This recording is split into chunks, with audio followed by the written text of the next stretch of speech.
it's Cathy Cat, and as you might have known, or you will probably know, Valentine's Day is coming up soon, and in Japan obviously loads of people are trying to make money out of that, so right now KitKat is doing a special on Valentine's KitKats. So these ones are Valentine's KitKats you can only get in Japan during this time of the year, and funnily enough it's January now. I swear once February comes into town those ones will not be available anymore. They will be sold out. They're gone. Because usually they try to produce just as many, so just before the event, that everything is sold out when the actual event happens and they don't have anything left over in stock, because who wants to buy Valentine's things when Valentine's is over? So I guess that's their strategy. There are not particularly different flavors, but all of them have a different design. So all of them will have KitKat plus something else. So let's have a look at the package for now. So you can see it has like big KitKat with a big heart here and lots of flowers, being all lovelies and stuff. And then it says Happy Valentine here. There are apparently 14 different types in here. And it has messages. On each bag is a different messages. For example, Daisuki, I love you. And there are other designs that you can find in here. And if you're lucky, you have most of those in there and nothing is double. But yeah, and there's also some space you can leave your own personal message here if you so wanted to. And here, korekara mo yoroshiku ne. Let's get along from now on to Happy Valentine. That's a little bit about the cocoa beans that they do here. And Nestle! Interestingly enough, in Japan it's mainly a chocolate thing. You might have heard about this one before. In Japan, girls give guys chocolate on Valentine's Day. And there are 3 different types of chocolate. One is the homemade chocolate. You only give that to one person, and that's the one person you love, or it should only be one person. Then you have the giri chocolate, which you have to give to other people because kind of out of obligation as well. So it's maybe for your senpai or maybe your teacher. Other schools, doesn't only have to be men, you can give those to girls as well, or ladies. And then the third one is tomo choco, which is the one they need to give to friends. So that's for friends only. We've done a video about that. You might have watched that. And so these are the different types of chocolate that are out there. 3 different types. And it seems to just stick with chocolate because it got pushed by a chocolate factory or by a chocolate company when it came to Japan.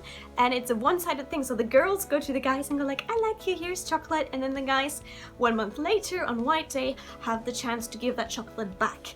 Oh, it doesn't have to be chocolate. Usually on White Day, it's more like candy and other things. So guys actually don't give anything on Valentine's Day. But now there is the gyaku choco, which means that guys can also sometimes nowadays on Valentine's Day give something back. So it's not so one-sided anymore these days in Japan, so things are changing.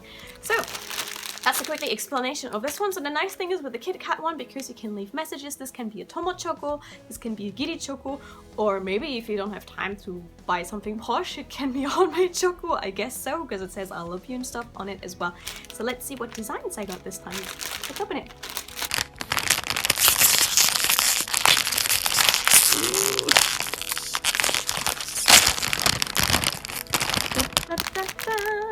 So 14 bucks in here. What do we have? We have choco to ore. Choco to ore? What? I have no clue what this means. A little bit polite. Right. So this is a little bit polite chocolate, apparently. Ta-da! Then we have another one here. Oh, tsukaresama! So after work, you're like, well done for the hard work. And again, there's a little space here so you can write a message. Saikin joshi do? How are you recently? Then we have, oh, Saikin joshi do, same thing. I have the feeling I'm not gonna get loads of different designs. Oh, we have English one here, especially for you. Big heart, especially for you.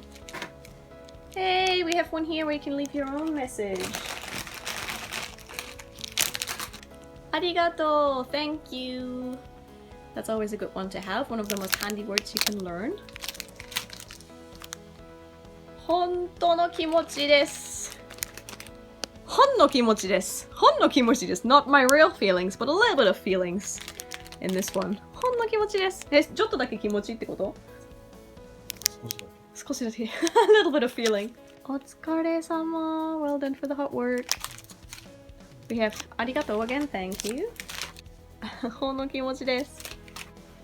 But what I've just seen at the bottom of this are 2 KitKats that are not red and pink. They are golden. They are golden. We are golden. We are golden. We are golden. We are golden. So I wonder what these ones are going to be like. Ta-da! Daisuki! I love you! So those ones are the special ones. And you only get 2 in the packages, or maybe even less. Daisuki! Daisuki! So, well, those ones are really cute. Maybe it's the idea that it's not a whole pack full of Daisuki ones, they only give you a limited number of this. Again, bringing you back to Honmei chocolate and beauty chocolate and all of that. So, so those were the KitKats that I got. It's quite a pile of those now. But I didn't get the Happy Valentine and the Korekara mo yoroshiku, so there's still other designs that I don't have in my package. So it totally depends on what package you get, I guess, over Valentine's Day. So I think last year I bought this one, and they've had different design and different messages on it as well, so every year it will look slightly different. Also, what I've seen in the shop when I was about to buy these ones were, again, different design, and it was like a cheer on KitKat, because KitKat is a play on words in Japanese. Kitokatsu means you'll definitely win, and it's usually used for the times when people write their entrance exam for university or for school and such, because right now it's a study time when people are trying to pass entrance exams to start at a different school, for example from April then. So that's why they still have the cheer on KitKat and the lovey-dovey KitKat here. So I went with Valentine's Day because obviously that's more applicable right now. Because Valentine's Day is coming up soon to you, to you, to you, to you. The only thing what I find nicest in Japan is that Valentine's Day in Japan can be celebrated not only with couples, which seems to be a Western thing, but it's also just for people. Like, you celebrate it with friends, you celebrate it with just other people that you know, you just give each other chocolate. It's pretty much chocolate day. So instead of, I know that in Germany the thing with Valentine's Day is only if you are in a relationship, if you have a partner, you celebrate this and you do stuff. And if you're not, then there is nothing happening on Valentine's Day, you just feel a bit lonely. That's what I remember. I also remember it on Valentine's Day, the girl from high school, the boy from high school that I had a crush on Valentine's Day, he bought a rose. I was with him in the store and he bought a rose on Valentine's Day. And then he gave the rose to another girl. And I was like, right. Oh, that's great. And he was like my best mate at the time. So it was like, right, so you're giving her a rose? And he's like, shall I buy you one too? And I was like, no, it's fine. No, not if you're being like that. It's not, it's fine. Just never mind. Just never mind. It's okay. So yeah, I was just crying a little bit to myself there. So that is my experience of Valentine's Day. Guys, what is your opinion on Valentine's Day? Do you think the Japanese version is better than the Western one? Any stories you would like to share with me about your Valentine's Day? Maybe something really good happened on Valentine's Day, or maybe something sad happened on Valentine's Day? I can tell you that one of the stories on Valentine's Day in Japan for me was that I quit one of my older jobs, and it was very, very sad, and I kept walking around Ikebukuro. Again, this is a sad Valentine's story, but I kept walking around Ikebukuro feeling like really sorry for myself, going like, oh god, I lost one job, now I need to find a better job, one that treats me right. And I bought myself like 2 or 3 dresses at Closet Child because I was so sad I wanted to compensate. And then I was still sad, so I went to a maid cafe and celebrated with the maids. And guess what? I actually after that felt a little bit better. And then I found a better job after that, so you never know. So share your Valentine's story with me. I'm looking forward to hearing what story you can tell me about your Valentine's experience. You have a lovely day, and I catch you tomorrow. I catch you tomorrow for another video on my channel. Thank you very much for watching. Bye!